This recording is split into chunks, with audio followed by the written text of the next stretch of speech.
కృష్ణం వందే జగద్గురుం. జై గురుదేవ.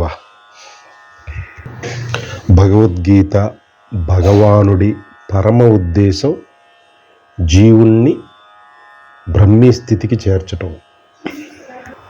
అది నిత్య సత్య సిద్ధ వస్తువు.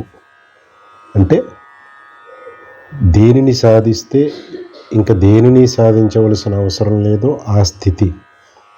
ఆ జ్ఞానప్రాప్తి జరిగినప్పుడు, సూర్యోదయం అయినప్పుడు చీకటికి ఎలా కనుమరుగవుతుందో అలాగా ఆ బ్రహ్మీ స్థితి జ్ఞానప్రాప్తి జరిగినప్పుడు అజ్ఞానం అనేది నిర్మూలింపబడుతుంది. పూర్తిగా అజ్ఞాన నాశనం జరుగుతుంది.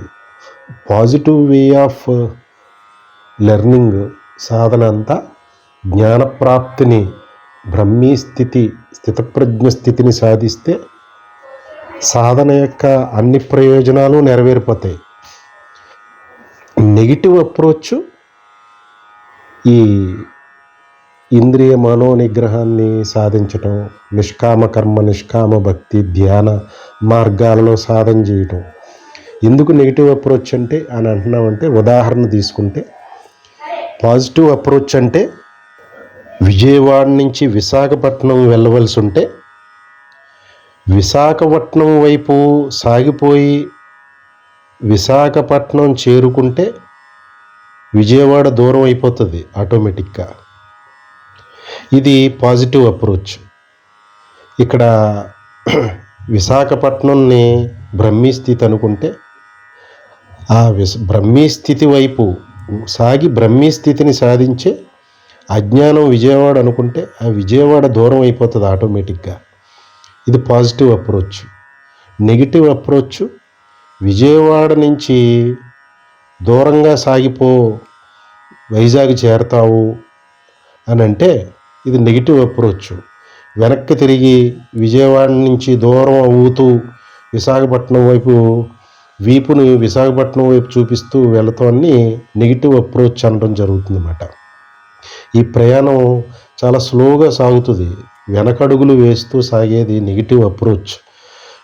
విజయవాడకు దూరం అయ్యే ప్రయత్నం సమస్త సాధనలో అనుకుంటే, వైజాగ్కి దగ్గరయ్యే ప్రయత్నం పాజిటివ్ అప్రోచ్, అనుభవైక స్థితి అని అనుకోవచ్చు అన్నమాట. ఇక్కడ ఏమి చెప్పే ప్రయత్నం అంటే, దేన్నైతే స్వామి పరితపనతో సాధింపజేయటానికి సాధకుని ద్వారా పరితపిస్తున్నారో ఇదంతా కూడా ముందుకు వెళ్ళే కొలిది మళ్ళీ స్వామి మాట మార్చినట్టుగా కనపడి, ఈ సాధనంతా ఏంటయ్యా ఆ బ్రహ్మీ స్థితి సిద్ధమై ఉంటే అంటారు ఒకసాట. అప్పుడు ఆశ్చర్యం అవుతుంది. చాలా గందరగోళానికి గురవుతాడు అన్నమాట సాధకుడు. ఇదేంటిది, ఇంత సాధన చేసి ముందుకు వెళ్తుంటే ఇవన్నీ ఎందుకు అనే కోణంలో మాట్లాడుతున్నారేంటి స్వామి అని. స్వామి యొక్క హృదయం నీ సాధనని యొక్క ఎక్స్పోనెన్షియల్గా వేగాన్ని పెంచి, ఎంతకాలం ఈ నత్తనడక, విజయవాడ నుంచి దూరం అయ్యే ప్రయత్నం వెనకడుగులు వేసుకుంటూ ఎందుకు, విశాఖపట్నం వైపు పరిగెత్తిపో అనే ఉత్సాహాన్ని నింపటానికి ఆ స్థితిని సాధిస్తే ఇవన్నీ అందులో ఏకమవుతాయా, ఇంత బాధ ఎందుకు, ఆ స్థితిని దృష్టిలో పెట్టుకుని దేన్ని సాధిస్తే సర్వాన్ని సాధించినట్టు అవుతుందో ఆ పాజిటివ్ అప్రోచ్ కూడా స్వామి ముందు పరిచయం చేస్తారన్నమాట. కానీ అది స్వప్రయత్నం, కాలపరిపక్వం, ఈశ్వర కటాక్షం అనే కాల నియతి, ఒక భగవంతుడు సాధకుడికి విధించిన ప్రోగ్రెసివ్ ఎల్కేజీ నుంచి పిహెచ్డీకి తీసుకెళ్ళటం కుదరదు. సాధన అజ్ఞానంలో జన్మాంతర వాసనలతో కూరుకుపోయి ఉన్నాడు కాబట్టి వాడిని స్ట్రక్చర్డ్గా పైకి తీయవలసి ఉంటుంది. అందుకని ఈ స్వప్రయత్నం సాధన పరంగా చేస్తూ ఉంటే కాల పరిపక్వం జరిగినప్పుడు ఈశ్వర కటాక్షం జరిగి గురువు అనుగ్రహం, గురు సమాగమ ప్రాప్తి తప్పక జరిగి తీరుతుంది అన్నమాట. అది భౌతికంగా అవ్వచ్చు, మానసికంగా అవ్వచ్చు, జన్మాంతర సంస్కారం చేత లోపలే బుద్ధే గురువుగా పనిచేయచ్చు. అది ఈశ్వర శాసనం. ఏ విధంగా లభ్యమవుతారు గురువు అనేది వాళ్ళ వాళ్ళ సంస్కారాలను బట్టి వారా ఈశ్వర నిర్ణయం అది. స్వప్రయత్నం కాలపరిపక్వం జరిగితే ఈశ్వర కటాక్షం గురువు అనుగ్రహం లోపంలో తప్పక జరిగి వర్షిస్తుంది. అప్పుడు ఇందాక చెప్పినటువంటి పాజిటివ్ అప్రోచ్లో సాధన చేసి సాధన తీవ్రమై ఒక్క క్షణంలో దాన్ని సిద్ధింప చేసుకునే సమయం వస్తుంది. అది ఈ జన్మలోనా అనేక జన్మల అనేది సాధన తీవ్రత మీద ఆధారపడి ఉంటుంది. సమస్త సాధన అంతా తన ఇంద్రియాల్ని నిగ్రహించటానికి, తన మనస్సును నిగ్రహించటానికి, నిష్కామ కర్మని ఆచరించటానికి, భక్తి ధ్యాన యోగాలను ఆచరించడానికి, అంటే తనను తాను ఉద్ధరించుకుని తన స్వస్థితిని పొందటానికి. అందుకే ఉద్ధరేత్తాత్మనాత్మానం అని. లోకోద్ధరణ అనేది అహంకార సంబంధమైన భావన. లోకాన్ని ఉద్ధరించడానికి దాన ధర్మాలంటూ జ్ఞానం లేకుండా అజ్ఞానమైన లౌకిక భావనతో చెప్తే అటువంటి దాన ధర్మాలు లోకోద్ధరణ అక్కర్లేదు, కుదురుగా ఉండు అని చెప్తారన్నమాట. ముందుగా తనను తాను ఉద్ధరించుకోవాలి. అంటే ఇక్కడ ఈ స్వార్థాన్ని చెప్పట్లా, స్వ అర్థాన్ని చెప్తున్నారు. స్వస్వరూప జ్ఞానాన్ని సాధించవలసిన సాధన యొక్క ఆవశ్యకతని చెప్తున్నారు. ఆ తర్వాత జరిగే కార్యాలన్నీ లోకోద్ధరణ సంబంధమైనవే ఉంటాయి, స్వప్రయోజన సంబంధంగా ఉండవు. ఇది గ్రహించాలన్నమాట. స్వామి సాంఖ్యయోగాన్ని ముగిస్తూ పలికిన మాట ఏంటంటే, అంత్యకాలంలో అంటే దేహం పడుతున్న సమయంలో, మరణకాలం సమీపించినప్పుడు ఎవరైతే ఈ బ్రహ్మీ స్థితిలో ఉంటారో, బ్రహ్మీ స్థితిలో సుస్థిరుడై ఉంటాడో, అంటే అనుభవంతో బ్రహ్మీ స్థితిలో ఉంటాడో అని, వాడు బ్రహ్మానందాన్ని పొందుతాడు అని అంటున్నారు. ఇక్కడ చాలా విచిత్రంగా ఉంటుంది ఈ మాట. ఈ పైన తేలుతున్న చేమ దశలో కనుక గమనిస్తే సముద్రపు లోతు అర్థం అవనట్టు, దేహం పడుతుంటే బ్రహ్మానందాన్ని పొందడం ఏంటి? పక్కన దేహం పడిపోతుంది, అప్పుడు ఆనందాన్ని పొందడం ఏంటి? అంటే అంతకుముందు ఆనందంగా లేడా? అంటే రహస్యం ఏంటంటే, ఎవరైతే తన స్వస్వరూప జ్ఞానాన్ని పొందుతారో వారు ఆ క్షణం నుంచి నిరంతర బ్రహ్మానందంలోనే ఉంటారు. అందుకని దేహం ఉన్నప్పుడు బ్రహ్మానందాన్ని పొంది దేహం పడేక బ్రహ్మానందాన్ని పొందకపోవడం అనే ప్రశ్న లేదు అక్కడ. దేహం ఉన్నా దేహం లేకపోయినా నిరంతరం బ్రహ్మానందాన్ని పొందుతూ ఉంటారు వారు అనే దాన్ని ఇంకొక రకంగా సూచిస్తున్నారు స్వామి. మరి ఈ స్వస్వరూప జ్ఞానం లేని వారి పరిస్థితి ఏంటి? స్వామి చెప్పకనే చెప్పారు. భయానకమైన జనన మరణ చక్రంలోకి ఆ జీవుడు మరొక దేహాన్ని నెతుక్కుని వెళ్ళిపోతాడు అని సూచిస్తున్నారు స్వామి. అంటే సాంఖ్యయోగ సమాప్తం చేస్తూ స్వామి అంతిమ జీవిత లక్ష్యమైన ఆత్మజ్ఞానం, తత్సంబంధ బ్రహ్మీ స్థితి మూలాన్ని నిరంతరం దేహంతో, ఈ దేహ సంబంధమైన కర్మలతోటి, తత్సంబంధ అనుభవాలతోటి ఏ విధమైన తాదాత్మ్యం లేకుండా దేహం అనేది తనకి ఒక ఉపకరణం, వస్తువుగా చూస్తూ సాక్షి మాత్రుడై నిరంతరం బ్రహ్మానందంలో ఉంటూ, దేహం ఉన్నప్పుడు ఏ స్థితిలో ఉన్నాడో లేకపోయినా అదే స్థితిలో ఉంటాడు వాడు. ఆ స్థితికి నీవు గమ్యస్థానమైన, జీవిత లక్ష్యమైన, సమస్త జీవుల పరమగమ్యమైన బ్రహ్మీ స్థితికి చేరాలంటే ఆ గమ్యస్థానమైన ఆత్మజ్ఞానాన్ని సాధించాలి అని స్వామి సూచన చేస్తూ కర్మయోగంలోకి అడుగు పెడుతున్నారు స్వామి. కర్మయోగంలో స్వామి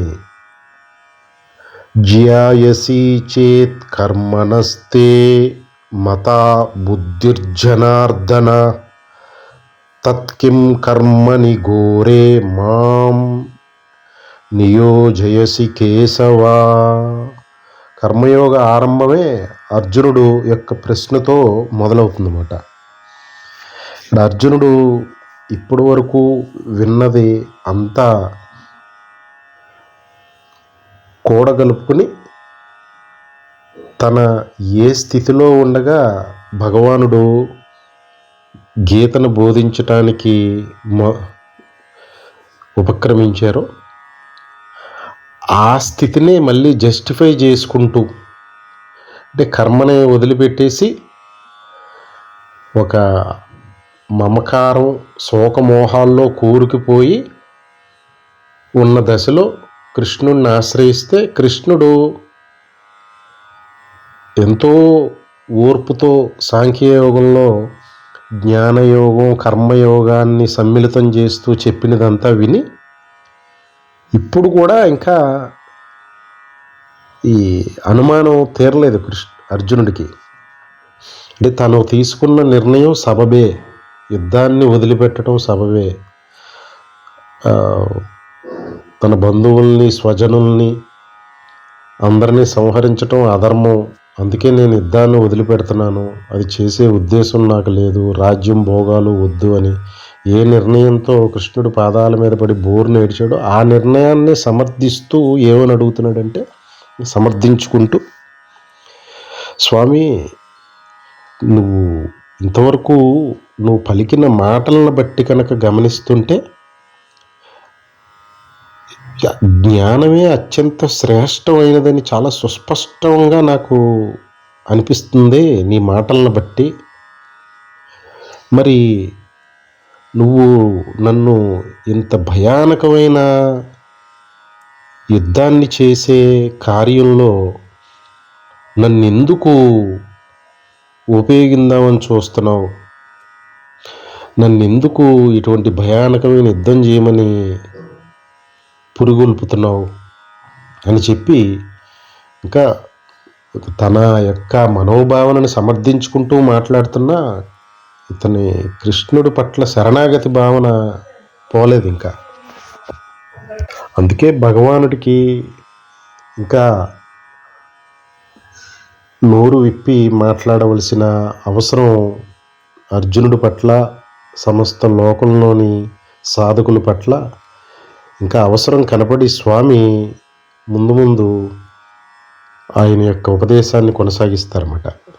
ఇక్కడ అర్జునుడు ఏమడుగుతున్నాడంటే, స్వామి నీవు జ్ఞానమే పరమశ్రేష్టమైనది అని అన్నావు అని. అర్జునుడి భావన ఏంటంటే, జ్ఞానం పరమశ్రేష్టమైంది కదా, మరి నన్ను ఈ భయంకరమైన కర్మలో ఎందుకు వినియోగిస్తున్నావని. ఇక్కడ అర్జునుడు బుద్ధికి తట్టని విషయం ఏంటంటే, శ్రీకృష్ణుడు ఏ యొక్క హృదయం అవగతం అవ్వని విషయం ఏంటంటే, శ్రీకృష్ణుల వారు జ్ఞాన శ్రేష్టమైనది అన్నారు, అందులో డౌట్ ఏం లేదు. కానీ అది గమ్యస్థానం, అది పరమగమ్యస్థానం, అనుభవస్థానం అని అన్నారు.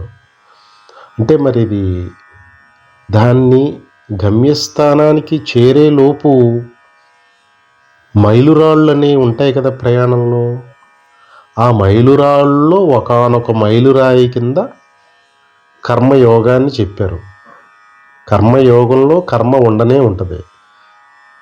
యోగపరమైన కర్మ చెప్పారు స్వామి, కేవల కర్మ కింద మాట్లాడలేదు ఎక్కడ. చాలా అప్రమత్త పరుస్తూ కర్మకి యోగపరమైన కర్మకి ఆకాశానికి భూమికి ఉన్నంత దూరం ఉందన్నమాట.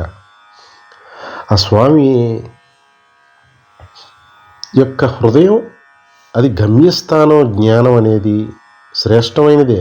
గమ్యం ఎప్పుడు చేరవలసిన గమ్యం ప్రయాణంలోని మైలురాళ్ళు కంటే శ్రేష్టమైనది. ఎందుకంటే అంతిమమైన ఫలితాన్ని అందించేది అది. అది కృష్ణుడు హృదయం, గమ్యస్థానం అది. అందుకని దాన్ని శ్రేష్టంగా చెప్పారు. దాని అర్థం ఆ గమ్యస్థానానికి చేరటంలో ఉన్న మైలురాయి అయిన కర్మయోగం శ్రేష్టమైనది కాదు అని కాదు. అక్కడికి చేరాలంటే ఈ మైలురాయి దాటాలి కదా. ఈ మైలురాయిని దాటకుండా అక్కడికి వెళ్ళే అవకాశం లేదు కదా అని చెప్పి స్వామి హృదయం.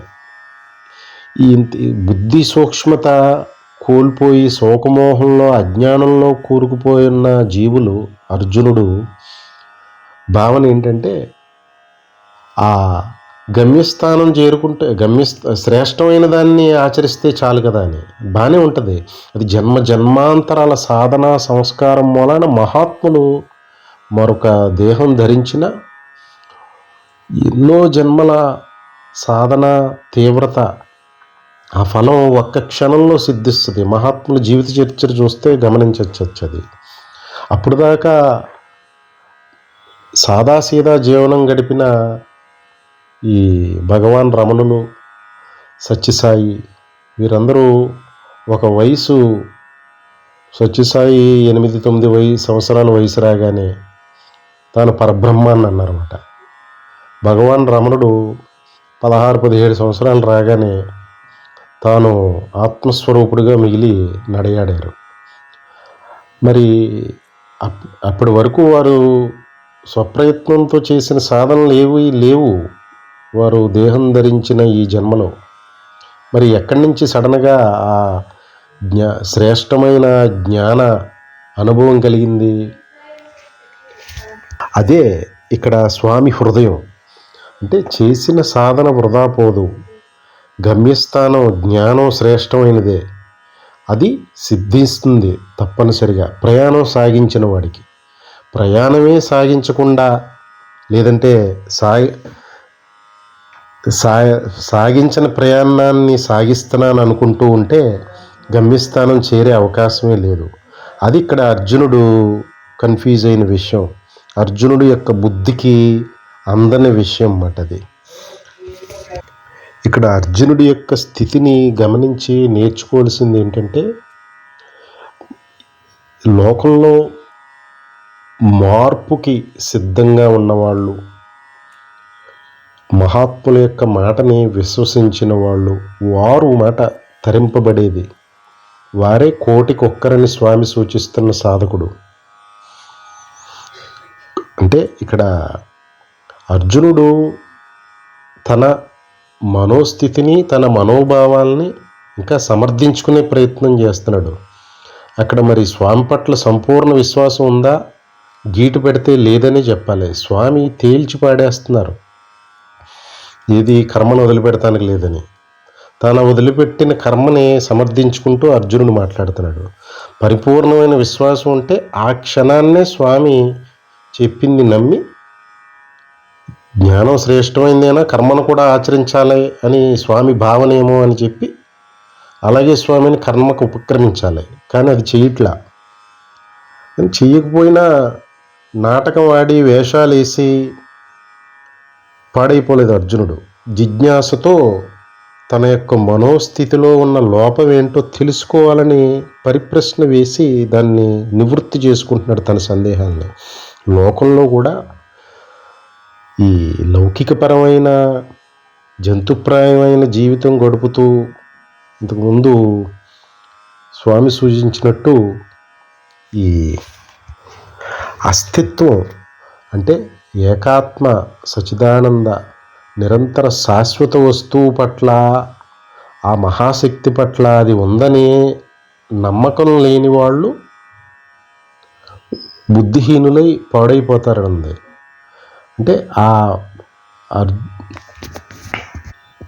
మరి లౌకిక జనానికం జీవిత లక్ష్యం పట్ల ఏమాత్రం ఎరుకు లేకుండా ఈ గడుపుతున్న లౌకిక జనానికం అందరూ అస్తిత్వాన్ని నమ్మని వాళ్ళు. సాధకుడు అస్తిత్వాన్ని నమ్మినవాడు. అస్తిత్వం అంటే ఏం కాదు, తన స్వస్వరూపం, ఆత్మ యొక్క సచిదానంద స్వరూపం. భక్తిభావంతో చెప్పుకుంటే భగవంతుడు ఉన్నాడని, మహాశక్తి ఒకటి ఉందని నడిపిస్తుందని. మరి అటువంటి నాస్తికులు అంటే అస్తిత్వాన్ని నమ్మని వాళ్ళు, పచ్చి లౌకికులు, వారు ఈ భగవంతుడి మాటల్ని విశ్వసించటం, దాన్ని వినటం, ఆచరించడం అనే ప్రశ్నే లేదు. కానీ సాధకులు కూడా అస్తిత్వాన్ని నమ్మి ఉండి కూడా ఈ భగవానుడు జ్ఞానం శ్రేష్టమైనది, కర్మయోగాన్ని ఆచరించిందని చెప్తుంటే ఆయన హృదయాన్ని అర్థం చేసుకోలేని స్థితిలో అర్జునుడు లాగా నివృత్తి చేసుకుంటాం మాని కర్మనే వదిలిపెట్టేసిన ఎంతోమంది సాధకులు ఉన్నారు. అర్జునుడు ఇంకా వదిలిపెట్టడానికి సిద్ధపడిపోలా, నివృత్తి చేసుకుంటున్నాడు. నాకు జ్ఞానమే శ్రేష్టం అనిపిస్తుంది నీ మాటలను బట్టి, కానీ మరి నన్ను ఎందుకు ఇంత భయానకమైన అధర్మం అని నాకు అనిపిస్తున్న యుద్ధంలో ఆ కర్మను నాతో ఎందుకు చేయించడానికి ప్రయత్నం చేస్తున్నావు అని అడిగి నివృత్తి చేసుకుంటున్నాడు. సాధకులు కూడా వారి బుద్ధికి ఈ జ్ఞానం శ్రేష్టం అని అనిపించి కర్మను వదిలిపెట్టేయకూడదు.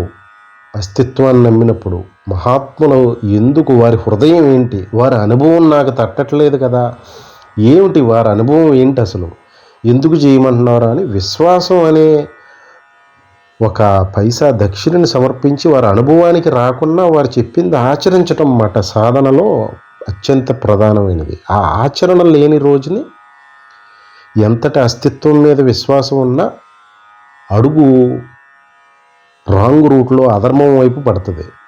అటువంటి వారే ఎంతోమంది సాధకులు జ్ఞానం పేరిట జ్ఞానం శ్రేష్టమైందనే విశ్వాసంతో కర్మను వదిలిపెట్టి కుటుంబాన్ని రోడ్లు పాలు చేసి వారు అవమానాల పాలై పనికిమాలిన వాళ్ళందరితోటి నీచంగా మాటలు అనిపింపజేసుకుని తన మీద ఆధారపడిన కుటుంబం సమాజాన్ని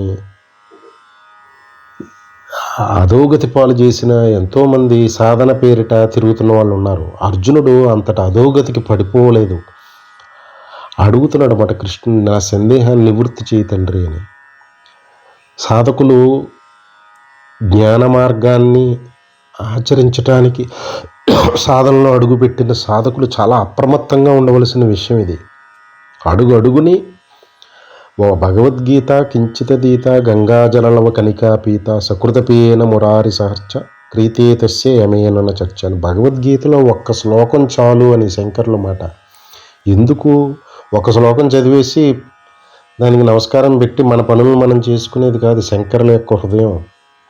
శంకర హృదయం కృష్ణ హృదయమే, శ్రీకృష్ణుడే శంకరులు. మరి ఏమి ఒక్క శ్లోకం చాలు అని ఎందుకన్నారంటే, అసలు ఒక్క శ్లోకం, అది 18 అధ్యాయాల్లో ఏ ఒక్క శ్లోకం చూసుకున్నా అది 18 అధ్యాయాల్లో ఉన్న అన్ని శ్లోకాల యొక్క హృదయమే ఏ ఒక్క శ్లోకం యొక్క హృదయం అయినా. ఎందుకంటే సమస్త ఏకాత్మతత్వం ఏకాత్మ భావనతో బ్రహ్మీ స్థితిలో స్వామి చెప్తున్నారు. అందుకని వారి నోటమ్మట వచ్చిన ఒక్క శ్లోకం ఆ ఏకాత్మతత్వాన్ని సూచిస్తూ ఉంటుంది ప్రతిదీ. అందుకని 18 అధ్యాయాల్లో ఉన్న అన్ని శ్లోకాలు కూడా సమన్వయం అయిపోతాయి ఒక్క శ్లోకాన్ని పరిపూర్ణంగా అర్థం చేసుకుని ఆచరించే ప్రయత్నం చేస్తే. ఆచరణ ప్రధానం. అందుకని ఇంకా అస్తిత్వాన్ని నమ్మి భగవంతుడు చెప్పింది ఆచరించకపోతే వాళ్ళే ఇప్పుడు లోకంలో జ్ఞాన మార్గం పేరిట ఈ బ్రహ్మచర్యం, గృహస్థు, వానప్రస్థం, సన్యాసం అనుకుంటే సన్యాసం తీసుకుంటమే జ్ఞానప్రాప్తి అయిపోయినట్టు, బ్రహ్మచర్యంలో ఉండటమే వాళ్ళు మహాజ్ఞానులు అయిపోయినట్టుగా ఒక భ్రమలో ఉండి ఈ కర్తవ్యతా సంబంధ కర్మలు, శాస్త్రవీత కర్మలు, లోక కళ్యాణ సంబంధ కర్మలు ఆచరించడం మానేస్తున్నారన్నమాట. ఇక్కడ స్వామి హృదయం ఏంటి, అరే ఈ మైలురాయే దాటకుండా నువ్వు మేధావిలాగా పండితుడిలాగా కౌరులు చెప్తున్నావు, ఈ మైలురాయి దాటితేనే నీకు ఆ శ్రేష్టమైన జ్ఞానస్థితి అబ్బుతుందని స్వామి హృదయం. అందుకని లోకంలో సాధన పేరిట సన్యాసం స్వీకరించి బ్రహ్మచర్యంలో ఉండటం జ్ఞానస్థితి అనుభవం అయినట్టు కాదు. కర్మని వదిలిపెట్టేసేవు సన్యాసం పేరిట, బ్రహ్మచర్యం పేరిట, వానప్రస్థం పేరిట అంటే చేయవలసిన స్వామి హృదయ సూచనాపరమైన యోగపరమైన కర్మని ఆ జ్ఞాన అనుభవం లేకుండా వదిలిపెట్టాడంటే ఆడు గమ్యం చేరలేదు, ఇటు మైలురాయి దాటటానికి కూడా వాడు మేధావిని అనుకుని మైలురాయి కూడా దాటకుండా గమ్యం చేరేసేని అనుకుంటున్నాడు. ఎంత హాస్యాస్పదం ఇది, పరస్పర విరుద్ధం కదా. మైలురాయి కూడా దాటకుండా గమ్యానికి చేరటంలో 10 మైలురాళ్ళు ఉంటే ఒక్క మైలురాయి కూడా చేరకుండా నేను గమ్యం చేరానంటే అది సత్యమా? పరమ అసత్యం. అంటే సాధన పేరిట సన్యాసాశ్రమం బ్రహ్మచర్యంలో ఉండి కర్మను వదిలిపెట్టి, యోగపరమైన కర్మను వదిలిపెట్టి పరమశ్రేష్ఠుడైన జ్ఞానాన్ని పొందేమనంటే అది మిథ్యాజ్ఞానం, అబద్ధపు జ్ఞానం అని స్వామి హృదయం ఇక్కడ. అందుకని అందుకే స్వామి అర్జునుడిని నువ్వు పండితుడిలాగా మాట్లాడుతున్నావు, మేధావి కింద మాట్లాడుతున్నావు అని అన్నది. అందుకని సాధన పేరిట అజ్ఞానాన్ని ఆచరిస్తూ ఉంటే అది స్వామి పట్ల మన విశ్వాసాన్ని సూచించదు, భగవంతుడు అస్తిత్వం పట్ల మన విశ్వాసాన్ని సూచించదు. అది సాధన పేరిట అజ్ఞానాచరణ కాదు, జ్ఞాన సంపార్జన నిమిత్తం యోగపరమైన కర్మాచరణను ఆశిస్తున్నారు స్వామి ఇక్కడ. ఒక్క గీతం, ఒక్క శ్లోకం చాలు, అదే శంకరులు యొక్క హృదయం. మనం చెప్పుకుంటూ పోతే ఇక్కడే గంటల రోజుల తరబడి ఒక్క పద్యం మీద చెప్పుకోవచ్చు. లోకంలో ఒక్కొక్క ఉదాహరణ, ఒక్కొక్కళ్ళ జీవితం, సాధన పేరిట భ్రష్టు పట్టిపోయిన వాళ్ళ జీవితం, అతని మీద ఆధారపడిన కుటుంబాలు ఎలా నాశనం అయిపోయి ఇబ్బందుల పాలైపోయినాయి అన్నీ చెప్పుకోవచ్చు. కానీ అది ఎవరికి వారే సమన్వయం చేసుకోవాలి. పొరపాటును కూడా సాధన పేరుని కర్మని విడిచిపెడటానికి వీల్లేదు. అది అర్జునుడు దాన్ని రెక్టిఫై చేసుకుంటానికి తన మనోస్థితిని గీటు పెట్టుకుంటున్నాడు కృష్ణుల వారిని జిజ్ఞాసతో అడిగి. అర్జునుడు అడిగిన ఈ ప్రశ్న దాని కొనసాగింపుగా ఇంకేం అడుగుతున్నాడంటే అర్జునుడు, వ్యామిశ్రేణేవ వాక్యేన బుద్ధిం మోహయసీవ మే తదేకం వద నిశ్చిత్య ఏన శ్రేయో హమాప్నుయాం అంటున్నాడు అర్జునుడు. ఏమంటున్నాడంటే, స్వామి నీ మాటలు పరస్పర విరుద్ధంగా కనపడుతున్నాయి, కలగాబులకం కింద ఉన్నాయి నీ మాటలు, వాటి మూలాన్ని నేను కన్ఫ్యూజ్ అయిపోతున్నాను, నా బుద్ధికి నీ మాటలు అందట్లేదు, చాలా భ్రమకి గురవుతున్నాను నేను. అందుకని కాస్త నా ఈ స్థితిని గమనించి, నా ఇబ్బందిని గ్రహించి నాకు మేలు చేసే ఒక మార్గాన్ని కన్ఫర్మ్గా నిశ్చయంగా చెప్పు. ఈ డ్యూయల్ టోన్ వద్దు, ఈ ద్వంద్వం, ఈ 2 నాలుకల ధోరణి నాతో వ్యవహరించుకొని స్వామిని చాలా కఠినంగా, మాట వినయంగానే ఉంది కానీ భావన చాలా కఠినమైన భావనతో అడుగుతున్నాడు అర్జునుడు. అది లోకంలో ఈ చాలా క్లియర్గా గమనించవచ్చు. మనకి మన మనస్సుకి నచ్చని విషయం ఎవరన్నా చెప్తుంటే అక్కడ చూపించే రెసిస్టెన్సు, ఆక్రోషం మామూలుగా ఉండదు. ఇంకా లౌకికుల విషయం చెప్పుకోకర్లేదు. అక్కడ లోకంలో జరుగుతున్న గొప్ప గొప్ప అభాండాలు వేరే ఒకరి మీద వేసేయటం, వాళ్ళని మాటలతో హింసించటం, చేతలతో హింసించటం, వాళ్ళని కష్ట నష్టాలు పాలు చేయటం, ఇదంతా వారి మనసుకు నచ్చని మాటో పనో ఎదుటి మనిషి చేసాడని. సాధకుడు అంత దిగజారుడుగా వ్యవహరించడు. కానీ ఇంకా సాధన అనుభవం కాలేదు కాబట్టి అర్జునుడు కృష్ణుడితో కాస్త ఉక్రోషంగా ఏమంటున్నాడంటే, స్వామి నువ్వు 2 నాలుకల కింద మాట్లాడుతున్నట్టు అనిపిస్తుంది నాకు, కలగాబులకం ఏంటో, నీ మాటలో స్పష్టత కనపట్టలేదు నాకు, ఏదో కిచిడీ కింద ఉన్నాయి నీ మాటలన్నీ, నాకు ఇలా కాదు, నాకు మేలు చేసే మార్గం డెఫినెట్గా స్పష్టంగా క్రిస్టల్ క్లారిటీతో చెప్పంటున్నాడు. ఇక్కడ గ్రహించవలసిందండి, కృష్ణుడు క్రిస్టల్ క్లారిటీ. ఆయన చెప్తున్నాయి జ్ఞానయోగ కర్మయోగాన్ని సమ్మిళితం చేస్తూ సాంఖ్యయోగంలో చెప్పిన ఆయనకి చాలా స్పష్టత ఉంది, ఏది గమ్యమో ఏది మైలురాళ్ళో. అర్జునుడికి కృష్ణుడి యొక్క అనుభవైక స్థితి ఆయన యొక్క హృదయం యొక్క గాంభీర్యం లోతు తెలవక అర్జునుడి స్థితిని కృష్ణుడికి ఆపాదించేస్తారండి ఇక్కడ. తాను ఏ కన్ఫ్యూజింగ్ స్టేట్లో, అర్థమవని స్టేట్లో బుద్ధిశక్తిని కోల్పోయినాడు. కృష్ణుడిని కూడా అటువంటి అభాండం వేసి మాట్లాడుతున్నాడు ఇక్కడ. అంటే ఉద్దేశం అది కాకపోవచ్చు, కానీ అంత కరుడుగా మాట్లాడాడు ఇక్కడ. నువ్వు ఇన్ని కాదు, నువ్వు స్పష్టంగా మాట్లాడని లోకంలో సహజంగా మనం వాడుకలో చూస్తూ ఉంటాం. ఇన్ని కబుర్లు ఏదేదో చెప్తున్నావు, నాకు క్లియర్గా ఒక మాటలో చెప్పు అని అంటాం కదా లోకంలో. అలాగే మాట్లాడాడు ఇక్కడ అర్జునుడు సాక్షాత్ భగవానుడితో. అసలు భగవానుడికి అంత అధోగతి, అంత అవసరం, ఇంత ఇలా తిట్టించుకుంటూ ఇంత ఈ నీచమైన స్థితిలో ఆయన మాటని శంకించే స్థితిలో ఉన్న అర్జునుడి దగ్గర నోరిపోవలసిన అవసరం ఏంటి? అదే కరుణమాట. అనాదిగా గురు పరంపర నడుస్తూ సాధకుల యొక్క లోకంలో సాధకుల యొక్క ఉద్ధరణ జరుగుతుందంటే అది కేవలం మహాత్ముల కరుణే. ఎందుకంటే వారు బ్రహ్మీ స్థితులై లౌకికులు, జంతువులు, జంతుప్రాయమైన జీవితం గడుపుతున్న లౌకికుల పట్ల వారికి పెద్ద బాధ లేదు. ఎందుకంటే వారు మొసళ్ళ కొలంలో స్నానం చేస్తానికి దిగారు, స్విమ్మింగ్ అని కూడా వారికి తెలీదు. అందుకని వాడికి పెద్ద బాధ ఉండదు. కానీ సాధకుడే నలిగిపోతూ ఉంటాడు అన్నమాట. ఏంటి గమ్యం ఏంటి, లోకం చూస్తే అశాశ్వతం, దుఃఖాలయంలా ఉంది, జీవిత లక్ష్యం ఏంటని ఒక మదిలో పుట్టిన ఒక పురుగు తొలిచేస్తూ ఉంటాడు సాధకుడికి. అందుకుని వాడు నలిగిపోతూ ఉంటాడు. వాడిని మరి లౌకికులకి లోకంలో అందించవలసినవి అన్నీ అమ్మవారు అందిస్తున్నారు. వాడి భోగాలకు లోటేం లేదు. సాధకుడికి ఆ భోగాల మీద ఆసక్తి పోయి ఉన్నాడు. ఆ తపన ఏంటో అర్థం అవ్వట్లేదు జీవిత లక్ష్యం పట్ల. వాడికి మార్గం సూచించడానికి గురు సాంప్రదాయం. గురుస్థానంలో అర్జునుడు ఎంత నీచంగా చాలా కింది స్థాయి మాటల్లో మాట్లాడుతున్నా కృష్ణుడికి ఇక్కడ కోపం వచ్చే అవకాశమే లేదు. ఎందుకంటే ఆయన గురుస్థానాన్ని వహించారు, ఇంకా దాన్ని భరించాల్సిందే.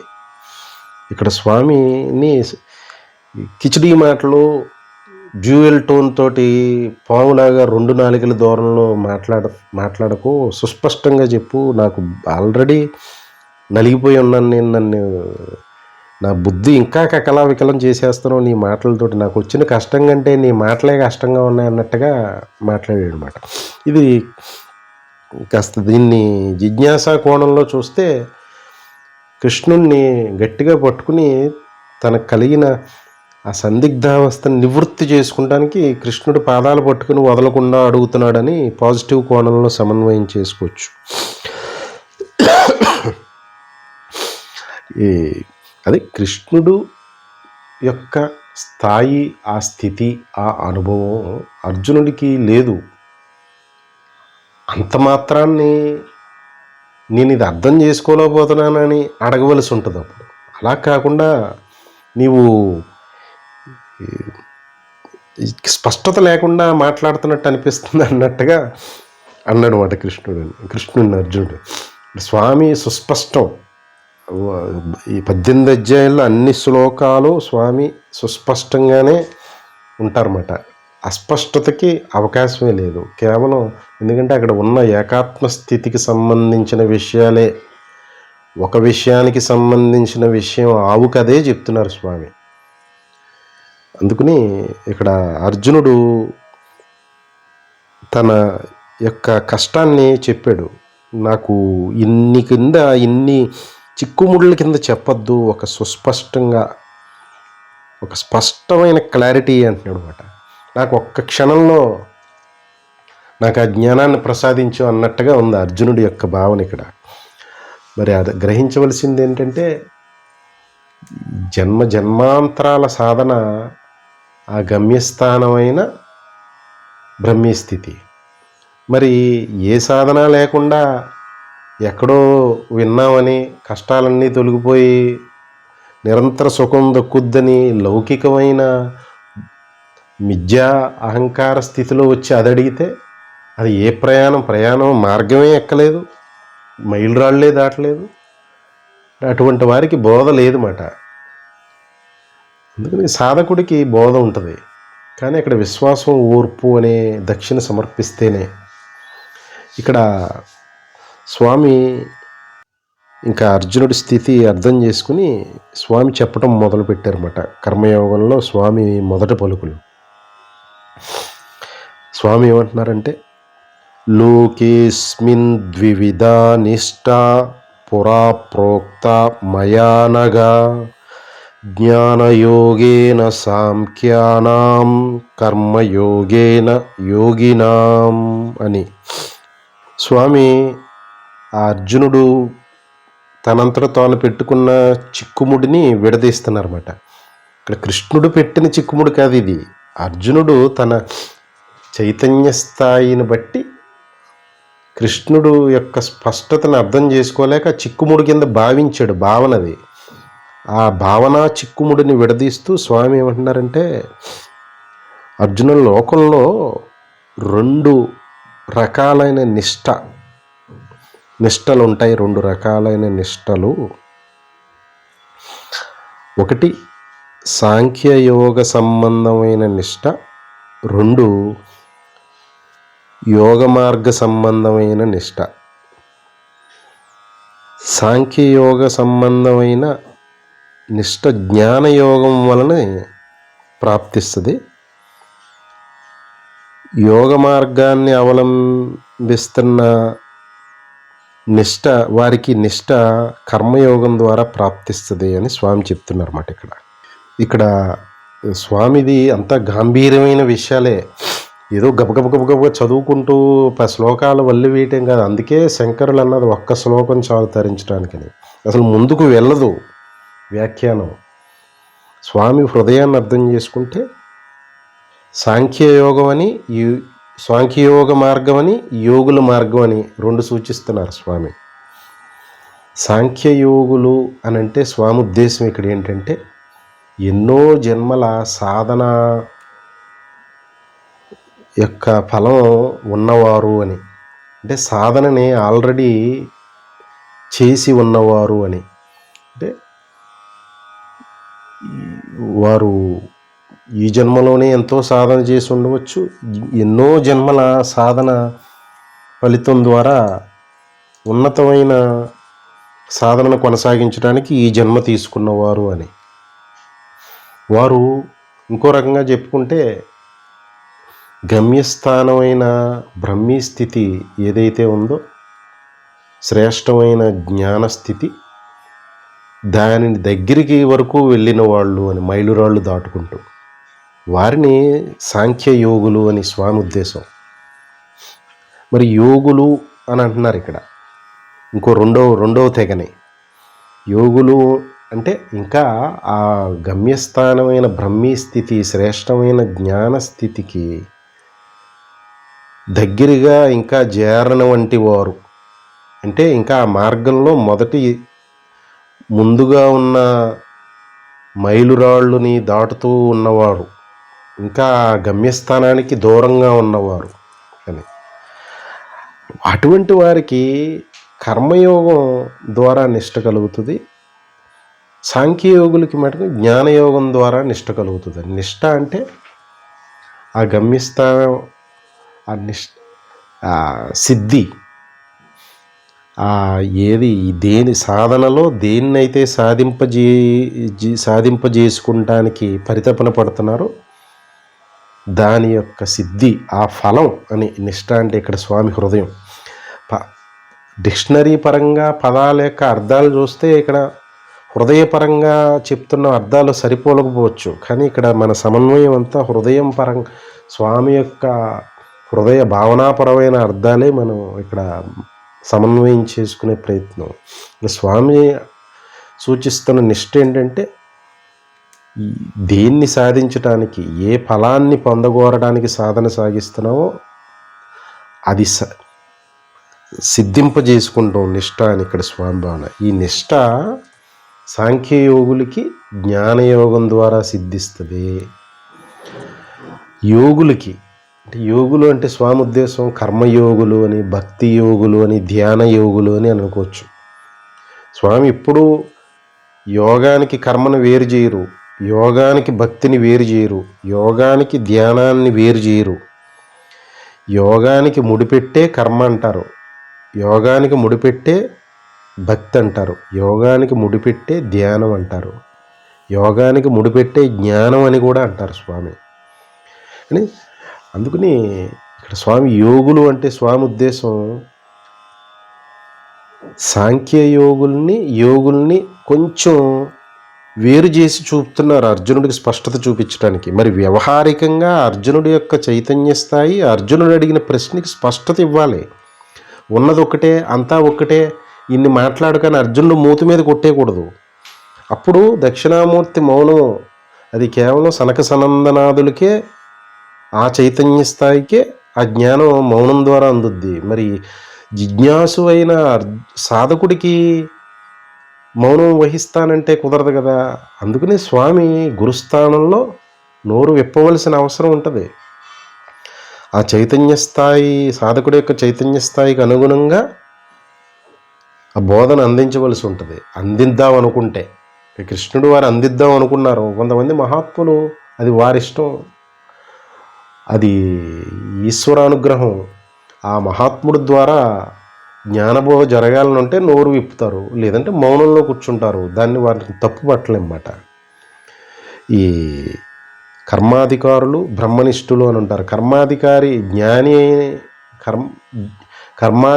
అయిన జ్ఞాని లోక కళ్యాణ సంబంధమైన జ్ఞానబోధ అవి తలపెట్టే కర్మలను ఎత్తుకోవచ్చు. కానీ బ్రహ్మనిష్ఠుడు మౌనంలో ఉండిపోదలుచుకుంటాడు.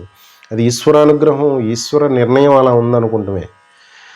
జ్ఞానులు బోధ చేయట్లేదని చెప్పి వారిని తప్పుపట్టడానికి లేదు. కానీ కృష్ణుడు కర్మాధికారిగా అర్జునుడు చైతన్య స్థాయిని కొట్టిపారేయకుండా సాధనాపరమైన తన జిజ్ఞాసను చూసి ఉన్నది ఒక్కటే కదయ్యా, ఎందుకు ఇన్ని ప్రశ్నలు అని చెప్పి సీరియస్ అయిపోయి నోటి మీద కొట్టేసి మౌనం వహించట్లా. గురువు యొక్క కరుణని మాట్లాడవలసిన అవసరం లేని స్థితి అయినా మాట్లాడుతున్న ఆ కరుణని కురిపిస్తూ ఇక్కడ స్వామి సాంఖ్యయోగులు అని యోగులు అని 2 కేటగిరీస్లో చూపించి, సాంఖ్యయోగులకైతే జ్ఞానయోగం అనుకూలం, మిగతా కర్మ భక్తి ధ్యాన యోగులకి కర్మయోగం అనుకూలం అని చెప్పి స్వామి ఏమి తెలియజేసే ప్రయత్నం చేస్తున్నారంటే, ఇందాక అనుకున్న స్వామి హృదయం యొక్క సమన్వయం. సాంఖ్యయోగులంటే గమ్యస్థానానికి దగ్గర వరకు వెళ్ళిపోయిన వాళ్ళు, మిగతా యోగులు కర్మ భక్తి ధ్యాన యోగులు ఇంకా దగ్గర వరకు వెళ్ళలేదు వాళ్ళు.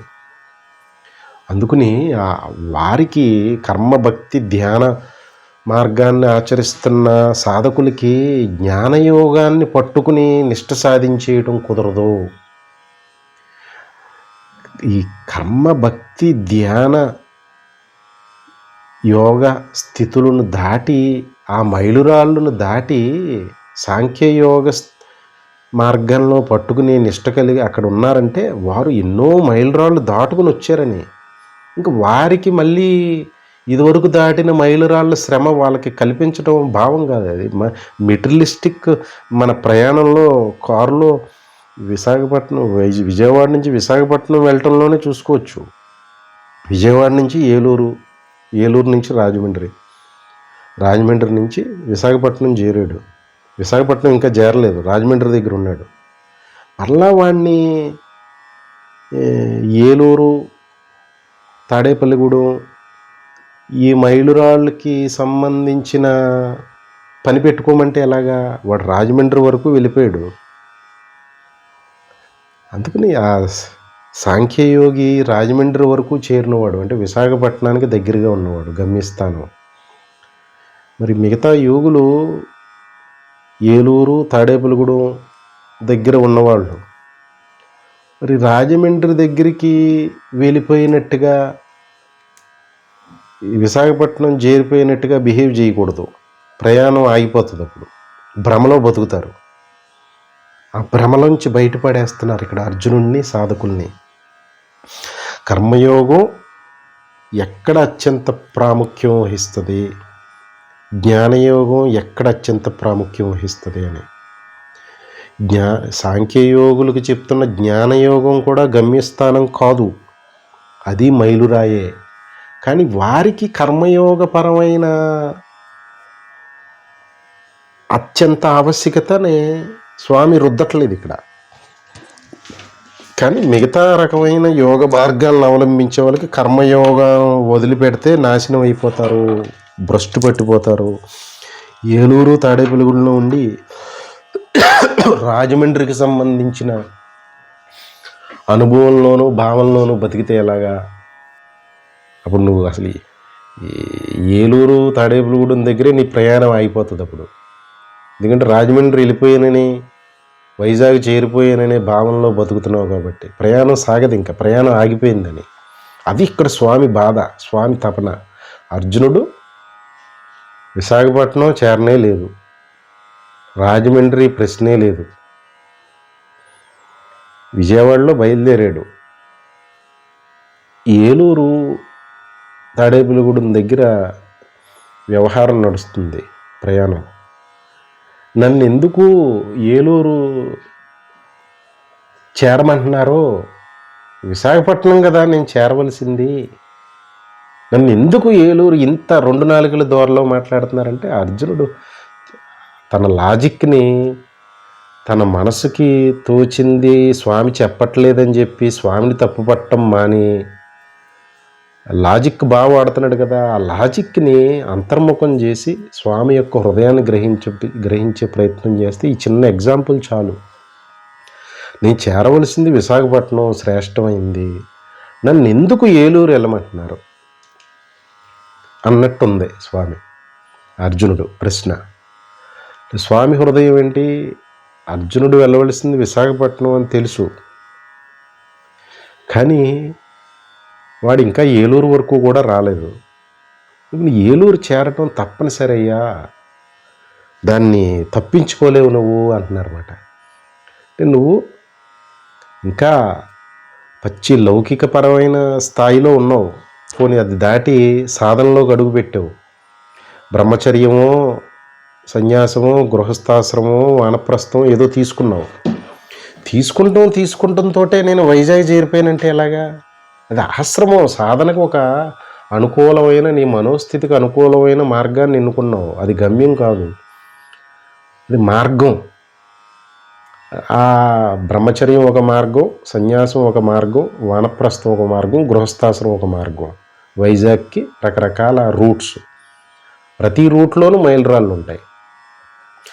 ఆ మైలురాళ్ళు ఇప్పుడు విజయవాడ నుంచి వైజాగ్ చెప్పుకున్న హైవే రూట్ని ఎన్నుకుంటే, గృహస్థాశ్రమం అనుకుంటే హైవే రూటు, అక్కడ ఏలూరు చేరవలసిందే, చేరాలి, అది తప్పదది. అంటే స్వామి అర్జునుడికి సూచిస్తుంది ఏంటంటే, జ్ఞానం శ్రేష్టమైందే కాదంటలేదు, కానీ అది సాంఖ్య యోగులకి అనుకూలం. మిగతా యోగులకి అంటే లౌకికపరమైన జీవితం గడుపుతున్న వాళ్ళకి, సాధకులకి, వీళ్ళందరికీ అప్పుడే సాధనలు అడుగుపెట్టిన వాళ్ళు, సాధన ఇంకా కాస్త తీవ్రమైనా సరే, ఇంకా ఈ విశ్వాసము, ఓర్పు అనే దక్షిణ గురువు గర్పించే స్థాయి ఇంకా రానంత వరకు, ఇంకో రకంగా చెప్పుకుంటే ఇంకా సాంఖ్యయోగ స్థితికి రాలేదు అని అంటే, విశ్వాసము ఓర్పుతో గురువుకు దక్షిణ సమర్పించి శ్రవణ మనన నిధిధ్యాసల వరకు రాలేని వాళ్ళని యోగులు, కర్మ భక్తి ధ్యాన యోగులు అనుకోవచ్చు. మరి సాంఖ్యయోగుడు యోగి అంటే విశ్వాసము ఓర్పు అనే దక్షిణని సమర్పించి శ్రవణ మనన నిధిధ్యాసలకు ఉపక్రమించిన నైతి మార్గాన్ని ఆచరిస్తున్న యోగి అని అనుకోవచ్చు అన్నమాట. ఇంకా అనుభవం అవలా, కానీ ఉన్నతమైన స్థితిలో ఉన్నాడు. వారికి జ్ఞానయోగం, మిగతా వాళ్ళు శ్రేష్టమైనదే జ్ఞానయోగం, కానీ అదా నువ్వు ఏలూరు చేరకుండా రాజమండ్రి దగ్గర మంచిదన్న, రాజమండ్రి ఇంకా అడ్వాన్స్డ్ ప్లేస్ కదా, నన్ను ఏలూరు ఎందుకు వెళ్ళమంటున్నావు అన్నట్టు. ఏలూరు వెళ్ళాల్సిందే, తప్పదు. అంటే ఇక్కడ అర్జునుడికి స్వామి సుస్పష్టంగా తన ముడి భావన, అది అర్జునుడి భావన, అది ముడే కాదు, దాన్ని సుస్పష్టపరుస్తూ కరుణతో అది జ్ఞానయోగం అనేది సాంఖ్యయోగులకి, కర్మయోగం అనేది మిగతా అన్ని రకాల యోగ మార్గాలకి కర్మయోగాన్ని ఆచరించవలసింది అని చెప్పి, న కర్మణా మనారంభాత్ నైష్కర్మ్యం పురుషోస్నుతే నచ సంన్యసనాదేవ సిద్ధిం సమధిగచ్చతి అంటున్నారు స్వామి. ఇక్కడ స్వామి ఆ కర్మయోగ యొక్క ఆవశ్యకతను చెప్తూ ఏమంటున్నారంటే, మనుష్యులు అందరూ కూడా కర్మల్ని ఆచరించకుండా నైష్కర్మ్య సిద్ధి, లేదంటే యోగ నిష్ఠా సిద్ధి అనేది జరగదు. అది లభించదు. నైష్కర్మ్య సిద్ధి రాదు మనుష్యులకి కర్మను ఆచరించకపోతే. విచిత్రంగా ఉంటుంది. కర్మను ఆచరించకపోతే నైష్కర్మ్య సిద్ధి అంటే కర్మల్ని ఆచరించిన వాడివవుతావు అని. ఇది చాలా లోతైన విషయం. ఇది సాంఖ్యయోగంలో, జ్ఞానయోగంలో అనుభవైకమయ్యే విషయం. ఇది థియరిటికల్గా చెప్పేది కాదు. పరిచయం చేశారు స్వామిని. నైష్కర్మ్యం అంటున్నారు. నైష్కర్మ్యం అంటే కర్మ చేయకపోవడం కాదు, కర్మ చేసిన అకర్మ అయ్యే స్థితిలో ఉండేది నైష్కర్మ్య సిద్ధి. ఇక్కడ స్వామి దీన్ని పరిచయం చేశారన్నమాట. కర్మను వదిలిపెట్టడం కాదు నైష్కర్మ్యం అంటే, కర్మ అకర్మగా మారే స్థితిలో ఉండగలగటం, దాన్ని నైష్కర్మ్య సిద్ధి అంటారు. అదే అంతిమమైన బ్రహ్మీ స్థితిలో ఉన్న జీవన్ముక్తులు చేసే కర్మ నైష్కర్మ. అంటే వారి కర్మ అకర్మ. మరీ ఉన్నతంగా మాట్లాడుకుంటే మౌనమే. దిగి వచ్చి చెప్తే వారు లోకంలో జీవన్ముక్తుడు నడయాడుతూ తన దేహ సంబంధమైన నిత్యకర్మలు చేస్తూ మరి ఏమైనా కర్మని వారు పెట్టుకున్నారు అంటే అది లోక సంబంధమైన కరుణాపూరిత కర్మే. అది చూసే లోకానికి, ఇందాక అర్జునుడి యొక్క చైతన్య స్థాయి పరంగా కృష్ణుడిని నువ్వు కన్ఫ్యూజింగ్గా మాట్లాడుతున్నావు అన్నట్టు, ఆ మహాత్ముల యొక్క కర్మని కర్మ అనుకుంటున్నావు అంటే అది లోకంలో మన అజ్ఞానాన్ని వారి మీద రుద్దుతున్నామని. అటువంటి జీవన్ముక్తులు చేసే ప్రతి కర్మ అకర్మగా చేస్తూ ఉండాలి. అసలు కర్మే కాదది. చూడటానికి గుణానుగుణంగా సత్వరజస్తమో గుణానికి అనుగుణంగా జరుగుతున్న కర్మ కింద ఉంటుంది. కర్మ అంటేనే త్రిగుణాలతో కూడుకుని ఉంటుంది. వారు కర్మ చేస్తున్నారంటే వాళ్ళు త్రిగుణాలకు లోబడి చేస్తున్నారు కదా అని లోకంలో అజ్ఞాన సంబంధమైన చైతన్య స్థాయిలో అనుకుంటూ ఉంటారు. కానీ కర్మ అకర్మగా ఉంటుంది. అసలు కర్మ అనేది వారి దృష్టిలో లేదు. వారు ఏమీ చేయట్లేదన్న భావనలో ఉంటారు. వారు కాదు. ఇంకా ఉన్నతంగా చెప్పుకోవాలంటే ఉన్నది ఒక్కటే అయితే సమస్త విశ్వం దేహంగా గల భావనతో అనుభవైక స్థితిలో వారు ఉంటే, కర్మ అనే ట్రాన్సాక్షన్ రెండు ఉన్నప్పుడు జరగాలి. ఉన్నది ఒక్కటే, అప్పుడు వారు చేసుకుంటున్నది అవుతుంది. అప్పుడు అది కర్మ కాదు, అకర్మ అవుతుంది. ఇది ఇంకా ఉన్నతమైన భావన. అందుకని ఇక్కడ స్వామి కాస్త ఏమి పరిచయం చేస్తున్నారంటే నైష్కర్మ్య సిద్ధి అంటే యోగ నిష్ఠా సిద్ధి, అంటే జ్ఞాన నిష్ఠా సిద్ధి. అది కర్మల్ని ఆచరించకపోతే జరగదు అంటున్నారు. అంటే కర్మను ఆచరించడం మూలనే కర్మల్ని ఆచరించకుండా ఉండే స్థితికి, కర్మల్ని ఆచరించినా కర్మ నిన్ను బంధింపకుండా ఉండే స్థితికి, అదే నైష్కర్మ్య సిద్ధి. కర్మ అంటేనే బంధం అని. సాధనలో మొదటి పరమ వైరాగ్య భావనతో లోకంలో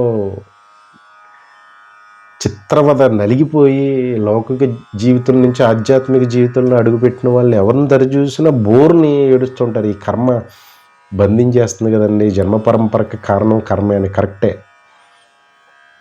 కర్మ జన్మకి కారణం. జన్మకు వచ్చిన తర్వాత కర్మ తప్పదు. మరి ఇక్కడ ఆ కౌశల్యాన్ని, ఆ నేర్పునే మరి అంత బాధలో ఉన్న ఆ సాధకుడిని కర్మ బంధిస్తుందనే సాధన వైపు అడుగుపెట్టాడు.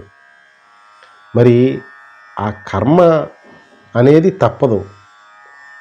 కర్మ చేసిన అకర్మ అంటే బంధించని స్థితిలో బంధించకుండా ఉండేలాగా చేసే జ్ఞాననిష్టని సిద్ధింపజేయటానికే కృష్ణుడి తపన. కర్మ మానితే నైష్కర్మ్య సిద్ధి రాదు, కర్మ చేస్తేనే వస్తుంది. మరి ఏలూరు చేరితేనే తాడేపల్లిగూడెం, రాజమండ్రి, వైజాగ్ ప్రయాణం సాగుద్ది. అంటే ఏలూరు చేరితేనే వైజాగ్ చేరటానికి అవకాశం ఉంటుంది. కర్మ చేస్తేనే, కర్మ చేసిన, కర్మ చెయ్యని, కర్మ బంధింపని స్థితికి జీవుడు చేరతాడు అని స్వామి ఇక్కడ సూచన. ఆ నైష్కర్మ్య సిద్ధి కర్మను ఆచరించకపోతే రాదు సుమా అని. అంటే కేవలం కర్మల్ని, పనుల్ని వదిలిపెట్టడం మూలానే ఈ సిద్ధి, నైష్కర్మ్య సిద్ధి లేదంటే సాంఖ్య యోగ నిష్ట, నైష్కర్మ్య సిద్ధి, జ్ఞాన సిద్ధి, సాంఖ్యయోగ సిద్ధి, ఆ నిష్ట అనేది కేవలం కర్మలను వదిలిపెట్టడం వల్లనే వస్తుంది అనుకునే భ్రమలో ఉంటే అది పొరపాటు సుమా. కేవలం కర్మలను వదిలిపెట్టేసి ఆ శ్రేష్టమని నువ్వు ఏదైతే పలికేవో దాన్ని పొందుదావంటే అది నీ భ్రమ. కేవలం ఏలూరుని వదిలిపెట్టి, అంటే ఏలూరు అనేది నేను చేరను, వైజాగ్ నేను ఎందుకు చేరను అన్నది ప్రశ్న ఇక్కడ అర్జునుడిది కాదు. లోకంలో సాధన పేరిట కుటుంబాన్ని, కర్తవ్యాన్ని వదిలి ఆశ్రమాల వెంబట తిరుగుతూ తీర్థక్షేత్రాలు అంటూ తిరుగుతున్న వాళ్ళందరికీ కృష్ణుడు వాత పెడుతున్నారు ఇక్కడ. నేను ఏలూరు చేరను, ఏలూరును వదిలిపెట్టేశాను, నేను సాధకుణ్ణి, వైజాగ్ నేను ఎందుకు చేరను. వాడు వైజాగ్ చేరిపోయిననే భ్రమలో ఉన్నాడు, వైజాగ్ నేను చేరటానికి నాకు ఎందుకు అవకాశం లేదు అనే భ్రమలో ఉన్నాడు. అక్కడ దాన్ని స్వామి సుస్పష్టపరుస్తూ మూర్ఖ శిఖామణుల కింద స్వామి భయపడి నాశనం అయిపోతారేమో అని చెప్పి లోకంలో జరుగుతుంది ఇప్పుడు. ఇది ఈ సాధకుల యొక్క మనోస్థితిని ఎన్కాష్ చేసుకునే గురువులు, ఆశ్రమాలు పాపం లౌకిక జీవితంలో నలిగిపోయి కుంగి కృషించి విసిగి వేసారి జీవిత లక్ష్యం ఏంటని సాధనలో అడుగుపెట్టిన వాళ్ళు ప్యానం మించి పొయ్యిలో పడినట్టుగా ఈ పులి నుంచి రక్షించుకోవడానికి దేవాలయంలోకి వెళితే ఆ దేవాలయ స్తంభం విరిగి నెత్తి మీద పడినట్టుగా సాధకులకి దిశానిర్దేశం చేసే సద్గురువు యొక్క సమాగమం జరగకపోతే జరిగేది ఇదే. సాధన పేరిట కర్మని వదిలిపెట్టించేస్తున్నారన్నమాట. ఇక్కడ యోగపరమైన కర్మ యోగులు అన్నారు, సాంఖ్యయోగులు అని ఒక తెగని చెప్పి వారికి జ్ఞాన మార్గం, మిగతా అన్ని రకాలైన యోగులకి అని, అంటే కర్మని, భక్తిని, ధ్యానాన్ని సాధనా మార్గంగా ఎన్నుకున్న సాధకులు అని. ఇక్కడ యోగపరమైన కర్మయోగం, భక్తి యోగం, ధ్యాన యోగం దానిని ఆశ్రయించిన సాధకులు అని. మీరు కర్మ ఎప్పుడూ మాట్లాడరు స్వామి. పనికి మాలిన కర్మలంపటంలో పడేస్తున్నారనేది అనుకుంటే అది మనం అజ్ఞానం. స్వామి అజ్ఞానాన్ని ఎందుకు రుద్దుతారు? ఇంత పరితపన పడుతున్న కరుణామూర్తి. అంటే యోగపరమైన కర్మ నువ్వు ఆచరించకపోతే, కర్మయోగాన్ని ఆచరించకపోతే నువ్వు దేన్ని సాధిందాం అనుకుంటున్నావు అది సాధించే అవకాశమే లేదు. కేవలం కర్మను వదిలిపెట్టేసి అదే సాధనని నీ జ్ఞాననిష్ట, సాంఖ్యయోగ నిష్ట నైష్కర్మ్య సిద్ధి లభిస్తుందని అంటమేంటయ్యా, అది హాస్యాస్పదం అని అర్జునుడిని ఎరుకుపరుస్తూ లోకంలో సాధన పేరిట పెడదో పట్టిపోతున్న అందరినీ హెచ్చరిస్తున్నారు ఇక్కడ స్వామి. కర్మను వదిలిపెట్టే అవకాశమే లేదు. ఇంకా సాంఖ్యయోగి కాదు, జన్మాంతరాల సాధన గడిచి శ్రవణ మనన నిధిధ్యాసలో నైతి వరకు రాలేదు. అప్పుడే లౌకిక జీవితాన్ని బోర్ని భయపడి సాధనలో అడుగు పెట్టాము. ఏ కర్మనో మా జన్మాంతర సంస్కారం చేత కర్మయోగం వైపు కొంతమంది, భక్తి యోగం వైపు కొంతమంది, ధ్యాన యోగం వైపు కొంతమంది ఆకర్షింపబడతారు. ఇంకా దగ్గరికి చేరలేదు వారు. సాంఖ్యయోగి రాజమండ్రి వరకు వెళ్ళాడు. కర్మభక్తి ధ్యాన యోగాలు ఇంకా ఏలూరు తాడేపులగూడెం దగ్గర ఉన్నాయి. ఏలూరు ఎందుకండి, నేను చేరవలసింది వైజాగ్ అయితే. ఏలూరు వెళ్ళే పని నేను పెట్టుకోనండి, అనవసరం అండి. నన్ను ఎందుకండి ఇలా మాయలో పెడుతున్నారు, ఏలూరు వెళ్ళమని ఎందుకు చెప్తున్నారండి? అది అంత హాస్యాస్పదమైన విషయం అన్నమాట. ఇక్కడ అర్జునుడు అడిగింది లోకంలో సాధన పేరిట కర్తవ్యాన్ని వదిలిపెట్టి కుటుంబాన్ని రోడ్లు పాలు చేస్తున్నది. భీష్ముడికి కృష్ణుడు చివాట్లు పెట్టింది ఈ దీనికే. సాధన పేరిట కర్మను వదిలిపెట్టాడు ఆయన. కర్తవ్యత సంబంధమైన కర్మల్ని ఆచరించలేదు జ్ఞానిని అనుకుని. ఇక్కడ అర్జునుడు ఆ ప్రమాదంలో భీష్ముడు చేసిన తప్పే చేసేసే అవకాశం ఉంది. దాన్నే ఓర్పుతో నేర్పుతో ఆ మనోస్థితిని లాలిస్తున్నారన్నమాట స్వామి. సాధకులు కూడా పొరపాటును కూడా సాధన అంటే కర్మాచరణ, యోగపరమైన కర్మాచరణతోటి మొదలు పెట్టాలి, ఏలూరు దాటాలి. అందుకని పొరపాటును కూడా ఆశ్రమాలు తీర్థక్షేత్రాలు అంటూ కుటుంబాన్ని విస్మరించి బ్రెడ్ విన్నర్ అయిన కుటుంబ యజమాని సాధన పేరిట సాధకుడుగా మారి కుటుంబాన్ని వదిలిపెడితే ఆశ్రమాలని తీర్థక్షేత్రాలని ఆ కుటుంబం ఆ భార్యా పిల్లలు ఏమైపోతారు? వారికి పాపం సంపాదించే శక్తి ఉండదు. ఇప్పుడున్న కాలంలో పక్కనున్న అపార్ట్మెంట్ ఫ్లాట్లో వాళ్ళకి తొంగి చూసి వీళ్ళ కష్టం ఏంటా అని చూసే అవకాశం ఉందా? దేహం పడిన అపార్ట్మెంట్లో నలుగురు చేరి ఆ దేహాన్ని సాగనంపే రోజులు కాదు కదా. మరి కుటుంబాన్ని అంత అబ్రప్ట్గా సాధన పేరిట వదిలిపెడితే భీష్ముడిలాగా అంతటి మహాశక్తివంతుడై ఉండి బుద్ధి చాంచల్యంతో స్వార్థపరంగా రాజ్యాన్ని పాలిస్తామని చెప్పి ధృతరాష్ట్రుడు వాళ్ళ కొడుకులు బయలుదేరుతుంటే ఖండించటం పోయి అంతటి శక్తివంతుడై ఉండి వాళ్ళకి సహకరించాడు కదా సాధన పేరిట. కర్మను వదిలిపెట్టడం మూలాన్ని జరిగిన ప్రమాదం అది. ఇంతటి మహాసంగ్రామానికి కారణం భీష్మ పితామహుడు, మహాజ్ఞాని. జ్ఞానానుభవం లేక సాధన పేరిట పెడదోవ బట్టి కృష్ణుడు వంటి గురువు యొక్క అనుగ్రహం లేక కర్మను వదిలిపెట్టడం మూలాన్ని అతని సాధన సిద్ధించలేదు.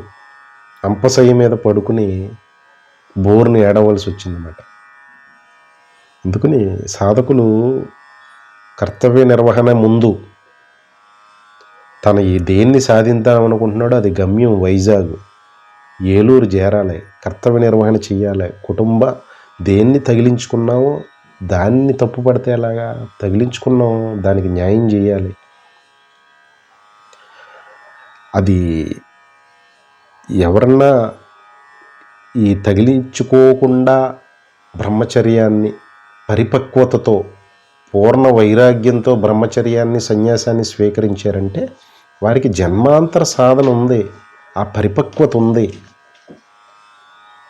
ఆ బ్రహ్మచర్యం సన్యాసాశ్రమంలో వారు ఆ మార్గాన్ని ఎన్నుకున్నారు. వారు కూడా కర్మను వదిలిపెడతానికి లేదు. కాకపోతే ఈ భార్య పిల్లలు ఈ లంపటాన్ని అంటే వారు జన్మాంతర సంస్కార సాధన ఫలితం మూలాన్ని వారు ఎక్కువ కర్మల్ని ఆచరించవలసిన అవసరం లేని మార్గాన్ని పరిపక్వతతో ఎన్నుకున్నారు.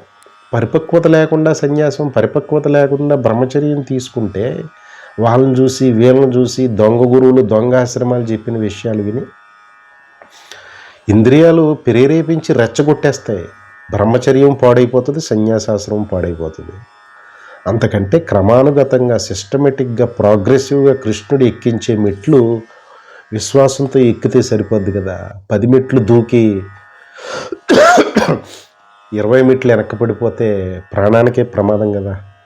ఒక్కొక్క మెట్టు ఎక్కకుండా మీసం మీలేసి 10 మెట్లు ఒక్క పెట్టును దూకి కాలు స్లిప్ అయ్యి 20 మెట్లు వెనక్కి పడితే ప్రాణం అన్న దక్కుద్దా? సాధన ఏంటి ఇంకా అంటే మనం వేసే ప్రతి అడుగు చాలా బలంగా దృఢంగా పడాలి. అప్పుడు గమ్యం చేరటానికి ప్రతి అడుగులోనూ బలాన్ని పుంజుకోవాలి, ప్రతి అడుగు ముందుకు నడిపించాలి. అంతే తప్పితే బలహీనమైన అడుగు ద్వారా 10 అడుగులు వెనక్కి ప్రయాణం చేసేస్తుంటే జారిపోతుంటే అది సాధన ఎందుకు అవుతుంది? అదే ఇక్కడ స్వామి భయం. ఇక్కడ ముందుకు కదులుతలేదు ఇంక ఈ టాపిక్ నుంచి. దీన్ని ఇక్కడ ఆపేసి ముందు చెప్పుకోవాల్సి ఉంటుంది.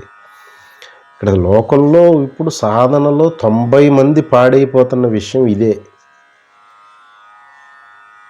కుటుంబాలు అస్తవ్యస్తం అయిపోతున్నాయి. దొంగ గురువులు వారి ఆశ్రమాలు ఈ నిత్య కళ్యాణం పచ్చతోరం కింద వెలిగిపోతున్నాయి. ఇక్కడ తనను ఆశ్రయించిన భార్య, పిల్లలు, వృద్ధాప్యంలో ఉన్న తల్లిదండ్రులు, మరి వీరి గతి ఏమవ్వాలి? వీడి సాధన పేరును వెళ్ళిపోతే స్వామి సూచిస్తుంది ఏంటంటే, నీ కర్తవ్యం ఏదైతే ఉందో నిన్ను ఆశ్రయించి ఉన్నవారు వారు అసక్తులు, భార్య, పిల్లలు, వృద్ధాప్యంలో ఉన్న తల్లిదండ్రులు, నీ మీద ఇంక ఎవరు ఆధారపడితే వాడు. గృహస్థుడికి ఇది చెప్తుంటా. భీష్ముడు వంటి శక్తివంతుడికి సమస్త రాజ్యాన్ని పాలించవలసింది కర్తవ్యం. రాష్ట్రాన్ని పాలించే ముఖ్యమంత్రి, దేశాన్ని పాలించే ప్రధానమంత్రికి వారి పరిధిలో ఉన్న కర్తవ్యం. దాన్ని వదిలిపెట్టి ధర్మరాజు మరి వైరాగ్యపరమైన మాటలు మాట్లాడితే కృష్ణుడు ఒప్పుకోరు దాన్ని. భీష్ముడు కూడా చెప్పారు, వైరాగ్యం నీకు పనికిరాదు అని. క్షత్రియుడు అది తన కర్తవ్యం, రాజ్యాన్ని పాలించడం. తను జ్ఞాననిష్టను సాధిస్తానంటే ఎలాగా? తన కర్తవ్యాన్ని ఆచరిస్తూ కర్మని యోగపరంగా నిర్వర్తిస్తూ ఉంటే ఏలూరు దాటుతావు. అప్పుడు నీ కోరిక వైజాగ్ చేరాలని, జ్ఞానాన్ని సంపాదించాలని, ఇది దాటాలి. క్షత్రియుడు రాజ్యాన్ని పాలించి ఏలూరు దాటాలి. ముఖ్యమంత్రి, ప్రధానమంత్రి రాష్ట్రాన్ని, దేశాన్ని యోగపరమైన కర్మ పాలించి భగవత్కార్యంగా చేసి ఏలూరు దాటాలి. గృహస్థు భార్య, పిల్లలు, వారి యొక్క ఈ కూడు గూడు, వస్త్రం, వాటి ఏర్పాటు, పిల్లల చదువు, వాళ్ళ కాళ్ళ మీద వాళ్ళు నిలబెట్టే తత్సంబంధాన్ని గృహస్థుకి ఏలూరు దాటడం. ఇవి దాటకుండా నేను సాధకుడిని, నేను బ్రహ్మచారిని, నేను సన్యాసిని అని కర్తవ్యాన్ని విస్మరిస్తే స్వామి నడవనివ్వరు. అసలు నీకు ఏమి సిద్ధించదో భ్రష్టు పట్టిపోతావు అంటున్నారు. నైష్కర్మ్య సిద్ధి, జ్ఞానసిద్ధి, బ్రహ్మస్థితి, బ్రహ్మీస్థితి, ఆత్మజ్ఞానం ఏదైనా అనుకో, అది నీ తపన సాధనలో. దాన్ని సాధించాలని సాధిస్తావు. కానీ కర్మను వదిలిపెట్టి దాన్ని సాధిందాం అనుకుంటే ఏలూరు వెళ్ళకుండా వైజాగ్ వెళ్ళటానికి, లేదా ఏలూరు వెళ్ళకుండానే వైజాగ్ చేరిపోయేనని భ్రమలో బతుకుతున్నావు మూర్ఖుడా అంటున్నారన్నమాట స్వామి. స్వామి తపన చిన్న లైవ్ ఎగ్జాంపుల్, భీష్ముడు ఎగ్జాంపుల్. ఒక గృహస్థు కుటుంబాన్ని వదిలిపెట్టిపోయి పిల్లల్ని, భార్యని రోడ్ల మీద రోడ్లు పాలు చేసిన ఒక సాధకుని పేరున వదిలిపెట్టిన గృహస్థు ఎంత తప్పు చేశాడో భీష్ముడు అంతే తప్పు చేశాడు. సాధన పురోగమింపే చేసేది చైతన్య స్థితితో భగవత్కార్యంగా పనులు చేయించాలి. అది యోగపరమైన కర్మ. దాని సూత్రాలు సూచనగా చెప్పారు, ఇంకా ముందు వివరంగా చెప్తారు. అకర్తృత్వ భావనతో, ఫలాపేక్ష లేకుండా, సద్బుద్ధితో సత్సంకల్పం చేసి కర్మలు చేయంటున్నారు. ఇంకా అది కదా నైష్కర్మ్య సిద్ధికి దారితీస్తుంది. అహంకారం మెల్లిగా దాని శక్తిని కోల్పోయి తన స్వస్థితి అనుభవైకం అవుతుంది. నువ్వు దీన్నే కర్మల్నే ఆచరించకుండా కర్మలను ఆచరించిన స్థితికి, ఆచరించవలసిన అవసరం లేని స్థితికి, లేదా కర్మలను ఆచరించిన కర్మల చేసి బంధింపని స్థితికి, లేదా కర్మలను ఆచరించిన అకర్మగా మారే స్థితికి, ఆ స్థితికి చేరాలంటే కర్మను ఆచరించవలసిందే అని స్వామి చెప్తున్న ఆ హృదయ గంభీర్యాన్ని అర్థం చేసుకుంటే ఎవరన్నా కర్మను త్యజిస్తారా? సర్వం శ్రీ సద్గురార్పణమస్తు. జై గురుదత్త.